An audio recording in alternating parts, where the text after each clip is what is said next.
writers, welcome back. I'm Joe, and today we're writing like Judy Blume. This is so much fun. I'm really excited about this. I am deep in the murky middle, and Judy is going to get me through.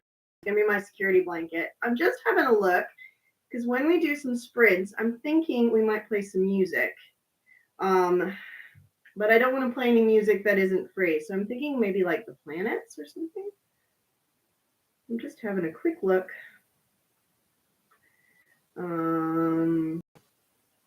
But let me know in the comments what you're working on. I spelled plants. Planets. What? Check, that's the one. Cool. All right. That's for later. Wonderful. And we don't want to do that for later. Cool. So the very first thing I'm going to do is I've got all my notes. Now, even though if you've been on my channel for a while, you know that I've been writing like Hemingway and Atwood and King and Lynch, and they all write by hand. So this is my writing notes here. And so I've got them as my security blanket, as my good friend Judy says. And the other thing I've got in my printouts from the last 10 pages, and I did double-sided because we want to save some trees. I don't normally do this, but this is what Judy does. And she writes by pencil. She says her most creative moments happen with pencil in hand. And today I have got a Stedler 7B because it's dark. And I tend to write really light, and so I wanted a dark pencil. So I'm going to read. I haven't even read this yet. I haven't read it at all. I'm going to read it for you. Golly. Okay. Don't remember exactly what's in here. But I'm going to, well, definitely spoilers because we're in the middle of my unpublished book. And so definitely spoilers warning. And possibly also a trigger warning because this is a book about trauma. It's a funny book about trauma, but ghosts in this book play on trauma and they eat fear, which is the funny part. So we're going to, so there might be some things that are not fun. I'm kind of working through my own stuff as well. So I'm dyslexic. I'm going to stumble, but I'm going to give it a go. Where were you? Hissed Kristen. What happened? My eyes were glued on Anna. Those two were out of bounds, and one of them went mental on the little one, said the orderly on my right. Shut up, big mouth, said the orderly with ponytail. Yes, said Gunner. TK. Now, TK is to come. So I must have been like, okay, I need to like write something in there.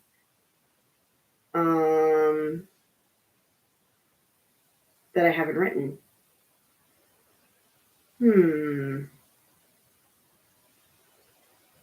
Okay, so I'm going to read a little further and then see what needs to go there. Poe floated above our heads. Sister is ghost now. Knows she's a ghost. There is no saving her. Okay, so basically what I was thinking was I've got Anna is dead, or mostly dead, to use William Goldham's terminology from Princess Bride. Great book. And the sister Esther,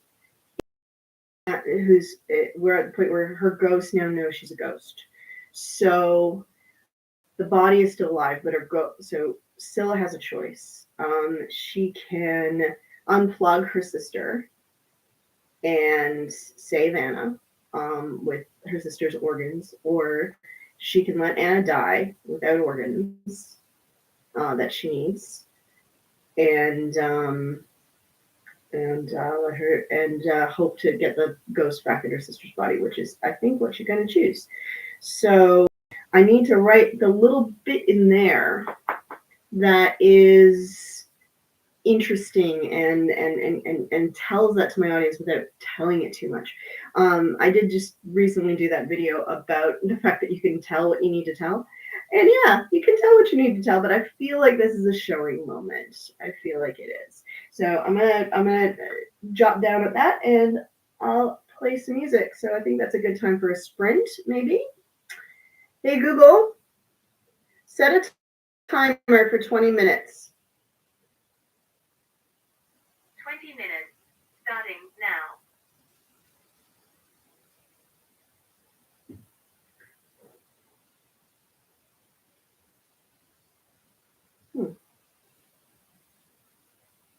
Apparently I have no sound on my, well, there it goes.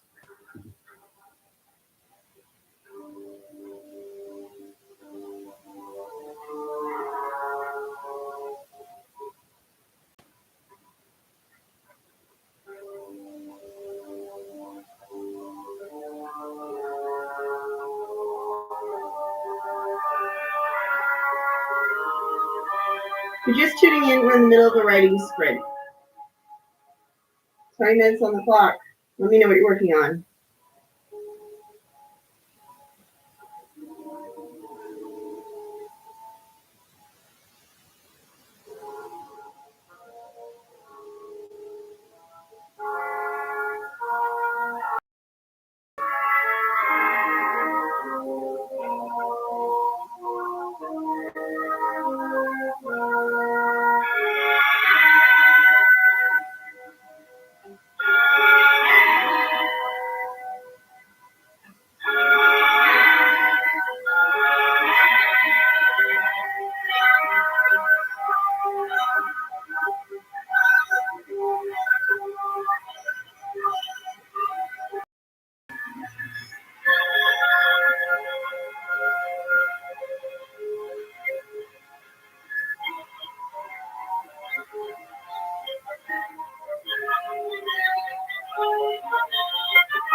I'm not going to put everything on right in this little space. I'm going to sleep.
Let's see that I tried to do this a little bit later as well, so if you cross that out.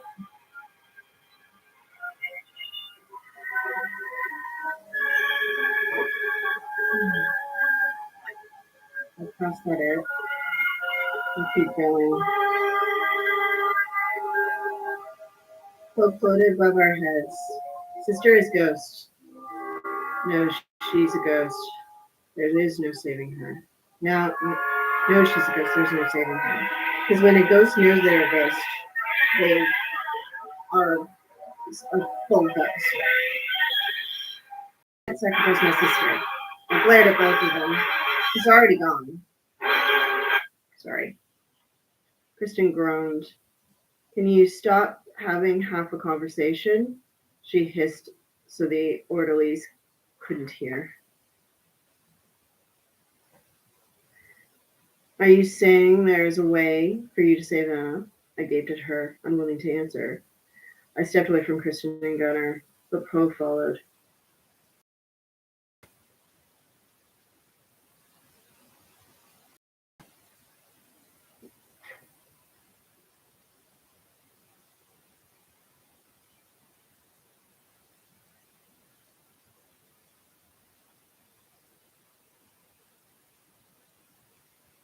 When I erased that line, the next bit didn't make sense.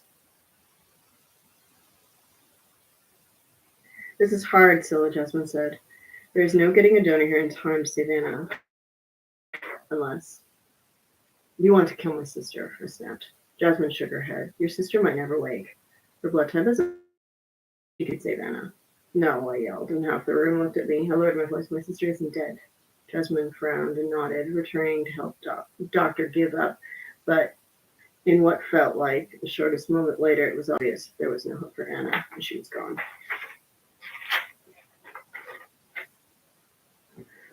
I glanced up at Poe, not going to suck out my feelings, but glowered and glided over my head, resting a ghostly hand on Anna's face before phasing through the ceiling. The orderlies let Kristen and Gunnar step closer to Anna before jerking them away. I called after them, not caring who heard. We're going to get this ghost and not let them take any more of us. There is no we, Scylla, Kristen hissed as the orderly dragged her away. We are out. Gunnar glared at me. Yes. The sun cut through the glass doors, stinging my eyes. Go back to your room, Scylla, instructed Jasmine, and stay there. Golden yellow flashed across her face, and I looked at the window. The glass doors. The orderly moved my way. The window at the glass doors, I guess is what I was trying to say there.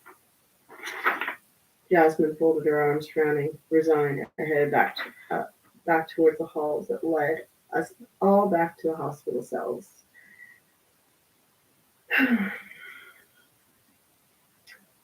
But I Uh,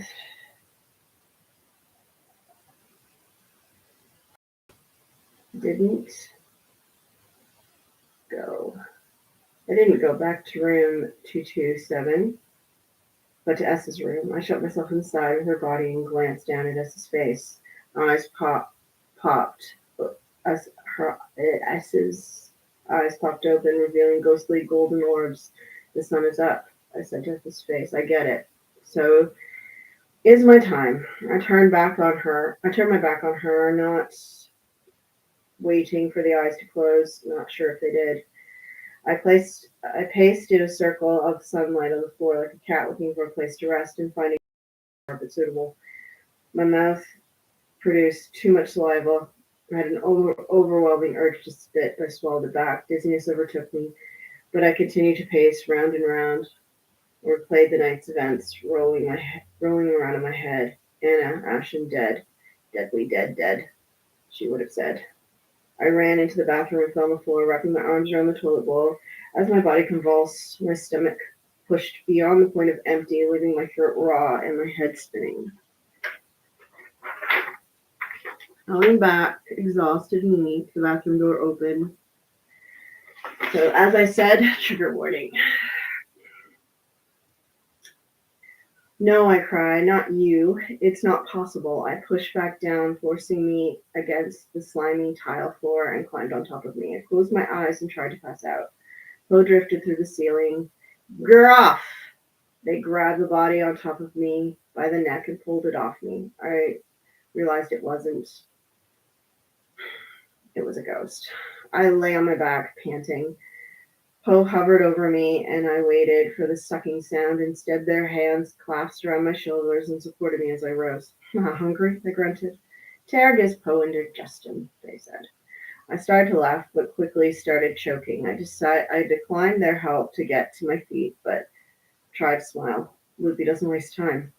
It will get worse. Poe positioned themselves as if ready to catch me should I fall. I looked at her gloomy. I know. There's a lot worse things that have happened to me. I walked past the entrance of the canteen and turned towards the doors. The nurse at the front desk stood up as I approached. Nurse Jasmine doesn't want people walking the grounds. I glanced sideways at Poe. Grinning, the ghost glided through the furniture, dragging the drawers open and spinning me off his chair. The goose honked and sound sent shivers up my spine. Good job, I thought.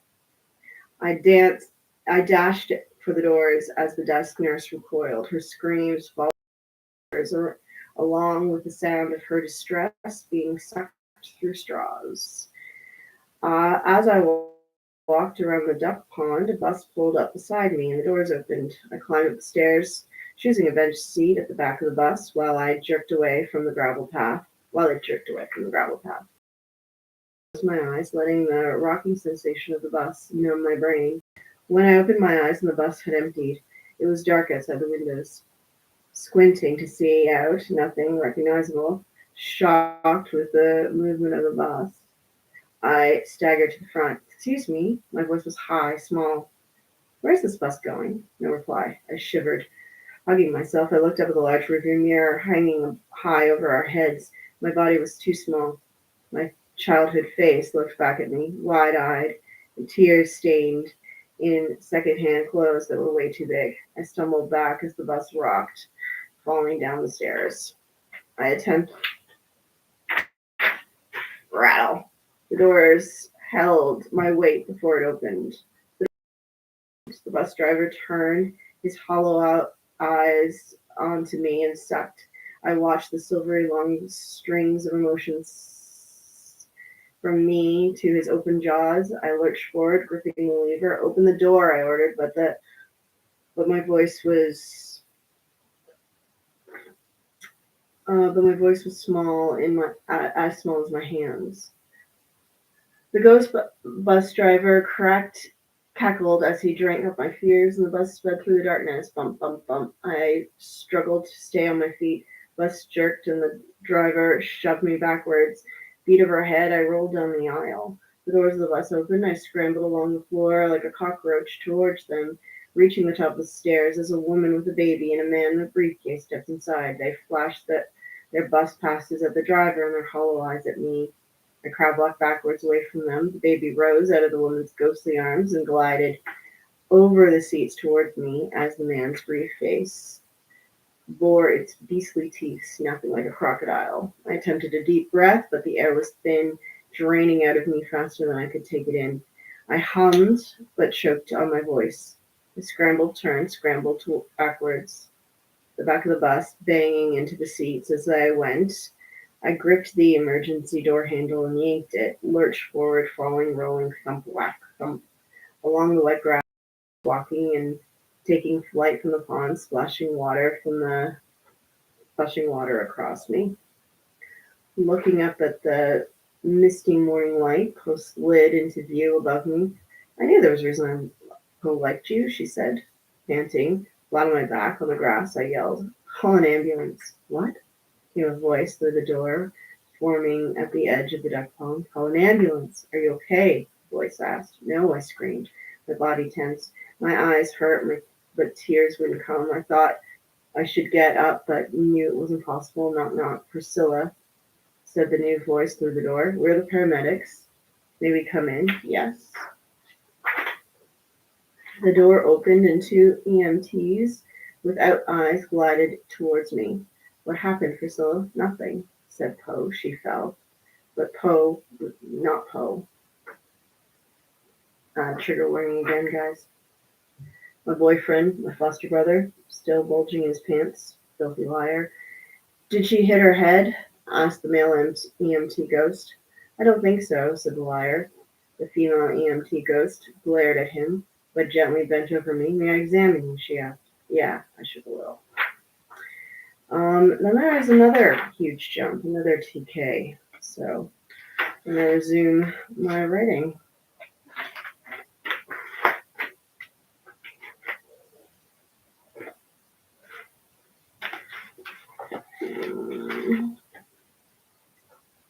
So much beer. So many trees. Oh.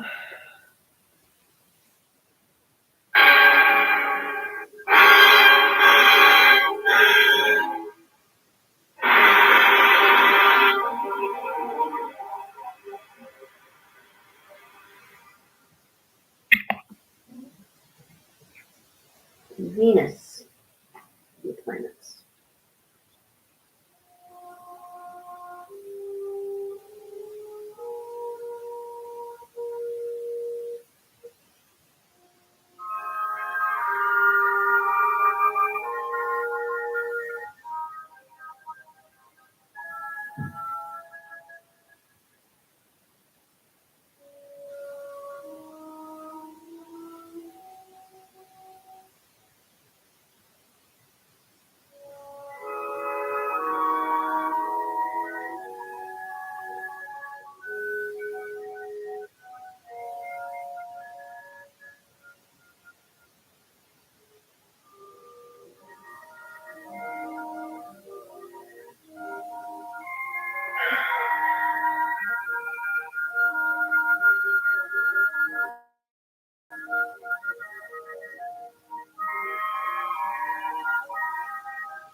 I think that's the end of that sprint. Oh, I stopped in the middle to read some more. If you're asking. So there's a famous quote from James Joyce where somebody asked how writing was going, and they said, they said it wasn't going well. And well, how many words did you write today, James? And well, that's good for you. Yeah, but I don't know what order they go in, and that is pretty. I just wrote 7 words. Pretty sure they go in this order. But they may not. Uh, um,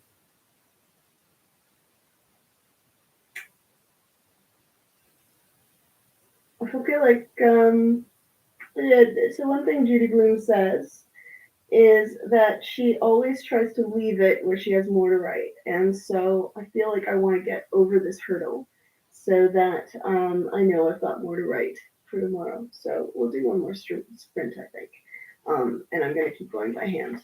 So let me know what you're working on, and hey Google, start a timer, please. Sure, for how long? 20 minutes. 20 minutes, starting now. Yeah.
I'm being really bad.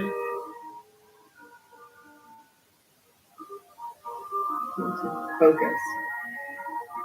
I don't know how to get her out of this problem. I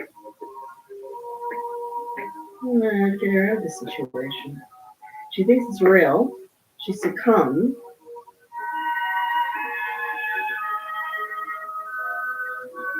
I need her to get out. How do we get her out? She's been saved.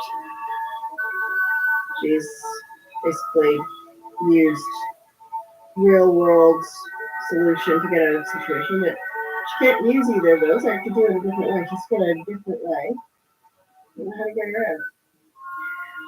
So I said before, when I don't know how to do that, I'll write a list.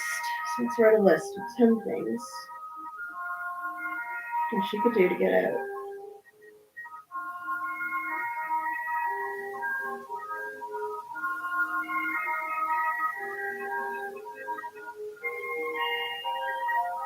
Okay. The first thing I think of is like the labyrinth, when Sarah uses a chair to break the bubble. So that's the first thing I think of. So I'll write that down. So labyrinth, type escape.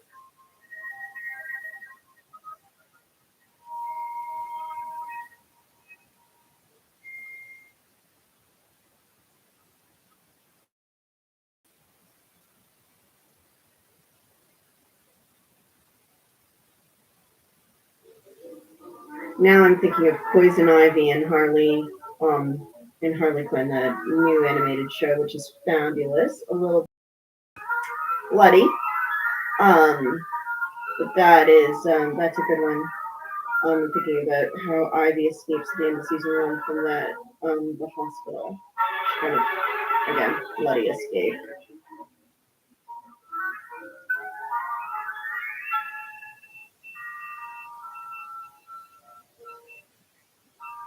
The reason we do this, write down all the different ideas, is you get cliches, all the stuff you've seen before, and then you get there. You get there.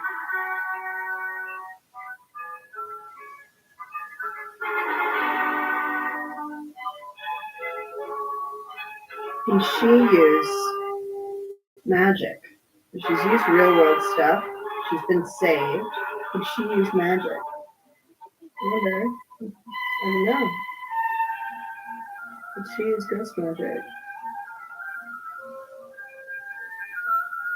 So what would that look like?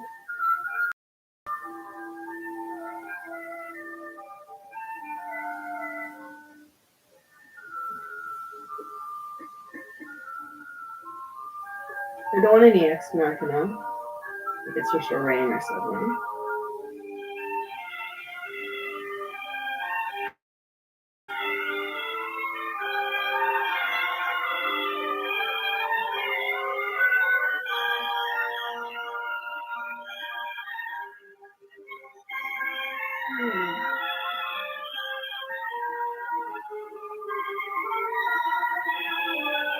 So what are Scylla's superpowers?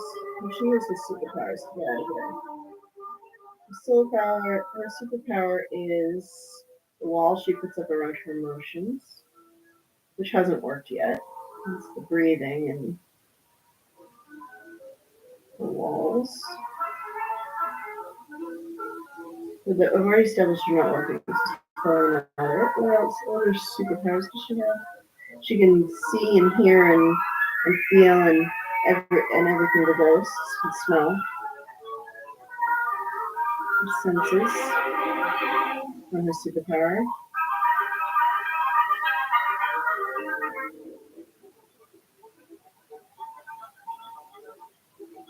So her senses are her superpower. I feel like I'm on something there.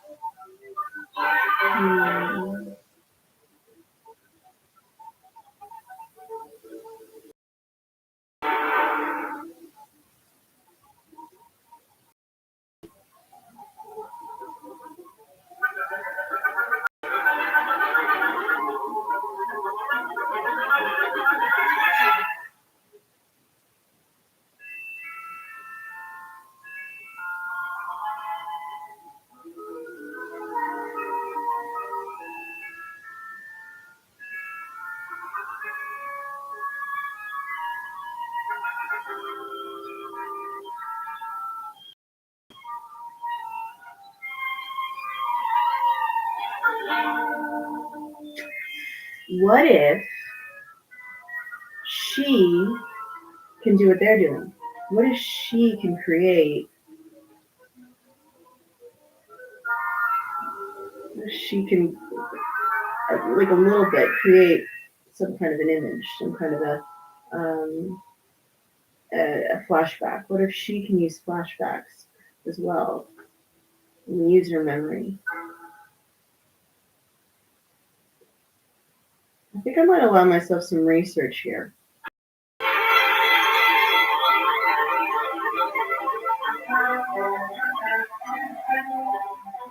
Hey Google.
need her to ground herself.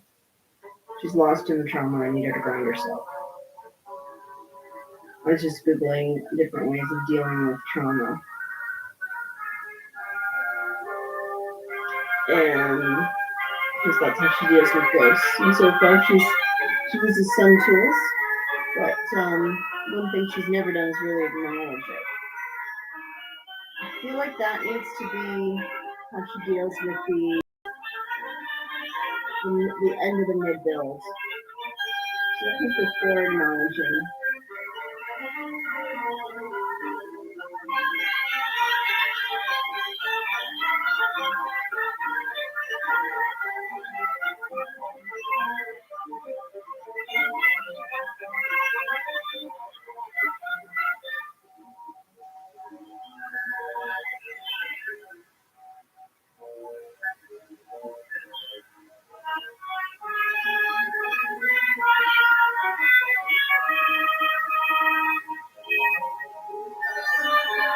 Remembering and breathing, that's what she is. She's remembering and breathing. And not laugh, she needs to cry.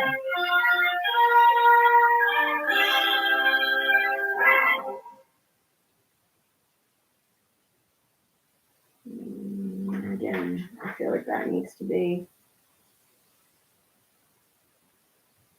the end.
It's 20 minutes. I'm going to keep going a little bit, and then we'll wrap up.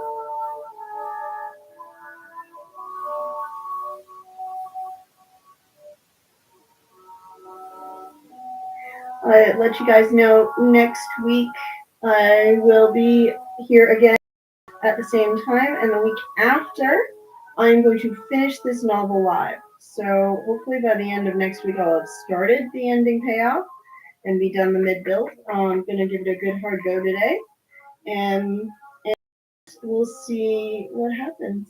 Keep writing and let me know what you're working on, even if you're coming after it live. I'd love to know, and we'll support each other because these books need to get out there, and writer's block isn't an option.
I'm going to do before I finish up is I'm going to have a little look here and see how much I can write in sprints. So I'm going to assume everything I've written since I started the 20-minute count counts. And I'm just going to count across. Just 10 words across, and then lines. 1, 2, 3. Skip my 5. 4, 5, 6, 7, 8, 9, 10, 11, 12, 13, 14, 15, 16, 17, 18, 19. So, but 190 words I can write in 20 minutes. This will be really, really helpful. So say 200 words I can write in 20 minutes. In 20 minutes, it doesn't slow me down quite as much. Although I do like this softer pencil than the harder pencil, I think. Oh, excuse me. So 20 minutes. And 20, so I need now, I can start to figure out. I can start to figure out how many sprints I'm going to need to win nano. So say if I can do 20 words in 20 minutes, then I need to do 100 or 1,600 in a day. It's pretty easy. I'm going to need to do 8 sprints, right? Yeah, I need to do 8 sprints. You do 8 sprints in a day. That's going to be hard, especially on work days, because that is 20 times 8.